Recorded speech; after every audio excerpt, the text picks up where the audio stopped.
Jésus a mis ses pieds dans ma maison. Il a mis ses pieds dans ma maison. Jésus a mis ses pieds dans ma maison. Il a mis ses pieds dans ma maison. Jésus a mis ses pieds dans ma maison. Il a mis ses pieds dans ma maison. Il a mis ses pieds.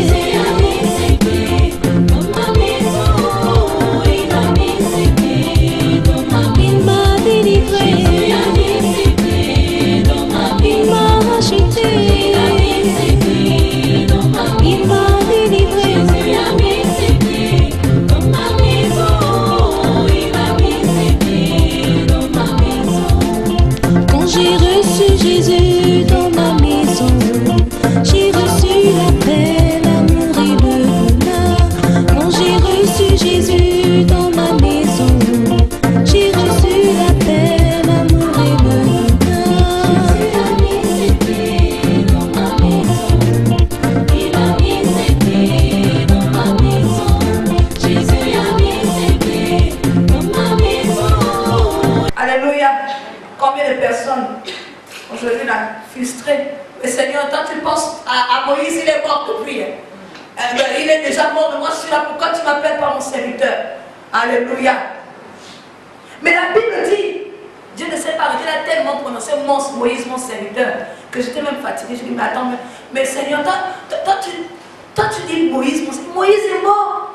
C'est Jésus qui est fait le combat, tout ça là. Maintenant tu parles, tu parles à Jésus, tu dis Moïs, mon serviteur, mais tu donnes des instructions à Josué. Mais toi aussi, Dieu, Éternel, toi aussi, quel choc Jésus reçoit.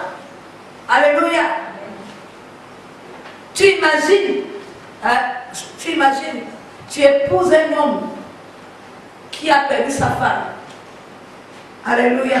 Mais tout le temps, il te parle de sa devenue femme. Mais tu vas dire, il y a un problème dans notre relation. Alléluia. Quelle est la femme qui va se sentir à l'aise? J'essaie de me mettre à la place de Jésus. Jésus, il a dit, on va encore faire comment? Alléluia. Dieu fait ce qu'il veut. Alléluia. La Bible dit au verset, c'est verset 7 maintenant.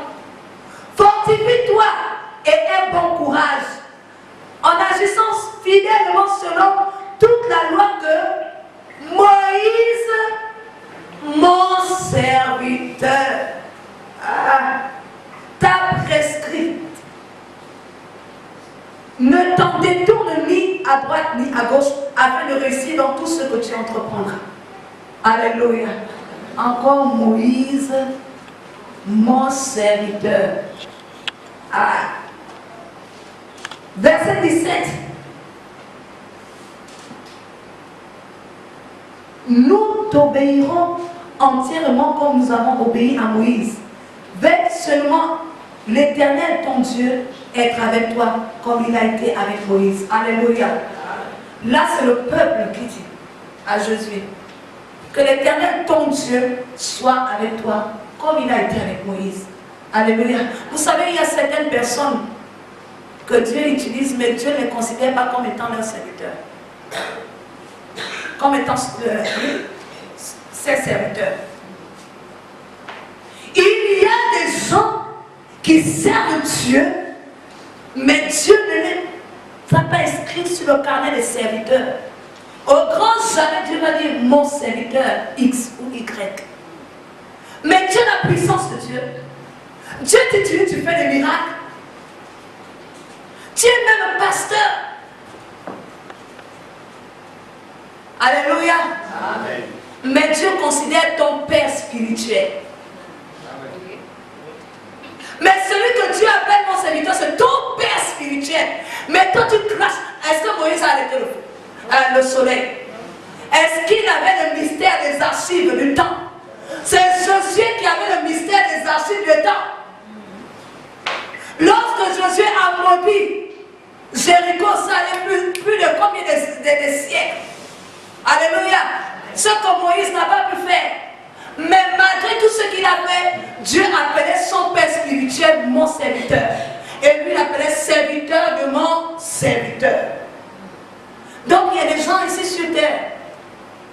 faire autant de miracles que tu veux. Dieu ne va pas te considérer comme étant son serviteur. Il va te considérer comme étant le serviteur de son serviteur. Alléluia. Mais dans tout ça, on donne gloire à Dieu. Jésus n'a pas dit parce que Dieu ne m'a pas appelé serviteur. J'arrête. Alléluia. Et nous voyons même dans la Bible, c'est même le peuple qui dit à Jésus que le Dieu, ton Dieu. Mais Dieu lui ne dit pas ça.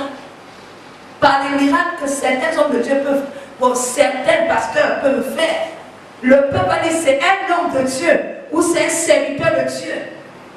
Mais est-ce que c'est ce que Dieu dit? On ferme la parenthèse. Alléluia. Amen. Mon Dieu. Mon serviteur. Mon enfant.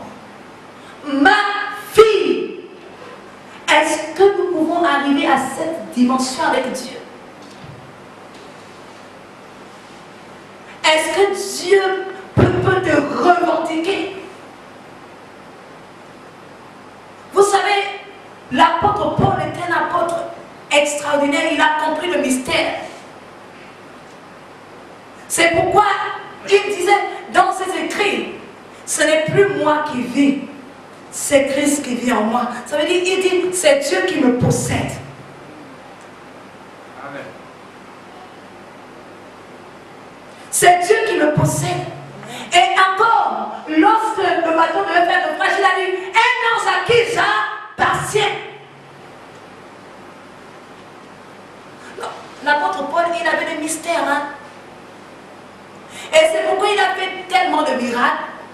Et c'est pourquoi il a fait tellement de choses. Pourquoi? Parce qu'il savait qu'il possédait Dieu, Dieu le possédait. Beaucoup d'entre nous, nous autres là, on ne sait pas que nous possédons Dieu. On pense que c'est Dieu qui nous possède. Donc on est là, on dit, Seigneur, je suis ton instrument. Alléluia. Dieu t'appartient, tu appartiens à Dieu. Nous ne sommes pas des moutons. Nous sommes des brebis. Amen. Amen.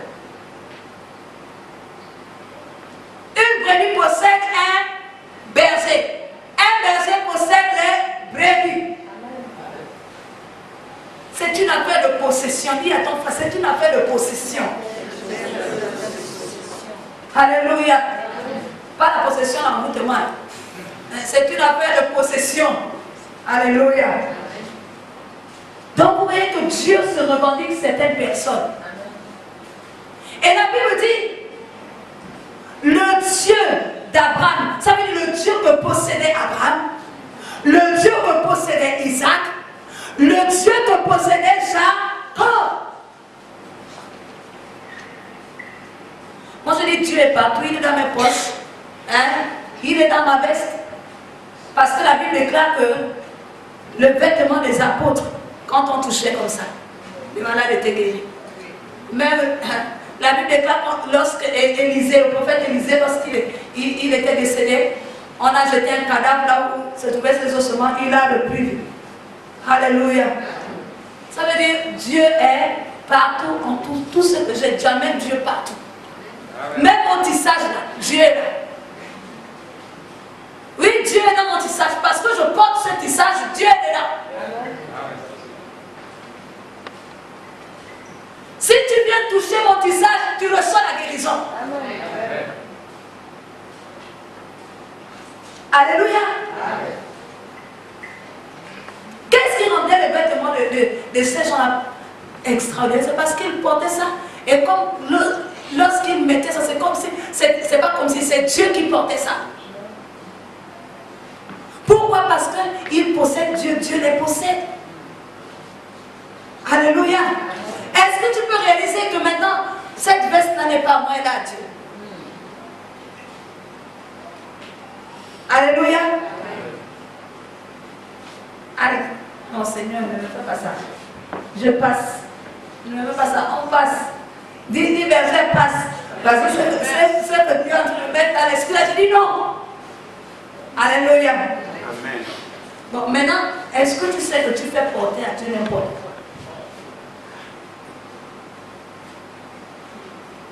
Alléluia. Je passe. Dis berger passe. Dis berger passe. Si tu ne dis pas berger passe bien, je reste. Si l'évangéliste grâce ne dit pas, je ne passe pas.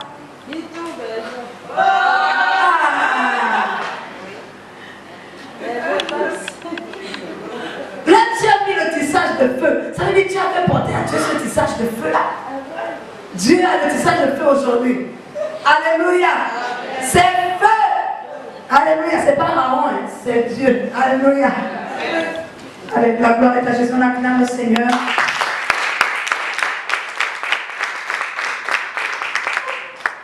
1 Roi 18, à partir du verset 36. C'est l'histoire d'Élie. Dis à ton voisin, c'est la guerre des dieux. Leur Dieu contre ton Dieu. Le Dieu que tu possèdes contre le Dieu qu'il possède. Dis ah. Dis ah. Du choc. Le Dieu d'Élie contre le Dieu de Baal.